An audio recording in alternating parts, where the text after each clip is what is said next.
DSWD pinagtitibay ang guidelines ng AKAP sa pagbabawal sa presensya ng mga opisyal ng gobyerno sa mga payouts at financial aid. Radyoman Lester Aler sa balita. Kasamang Aljoy, pagtitibay ng Department of Social Welfare and Development o DSWD ang mga patakaran sa ngayon defunded na ayuda para sa Kapos ang Kita program o AKAP, kung saan pagbabawalan na ang presensya ng mga government official habang isinasagawa ang payouts at financial aids, partikular na sa Assistance to Individuals in Crisis Situation o AICS. Ayon kay DSWD Secretary Rex Gatchalian na ang patakaran ay batay sa Joint Memorandum Circular No. 2025-01 na inisyu ng DSWD, Department of Labor and Employment o DOLE at Department of Economy, Planning and Development.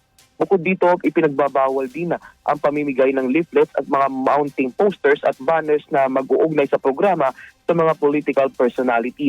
Binigyan din ni Gatchalian na ang restriction na ito ay matagal na kabilang sa patakaran ng ahensya sa mga programang nagbibigay ng direct cash aid sa kanilang mga benepisyaryo.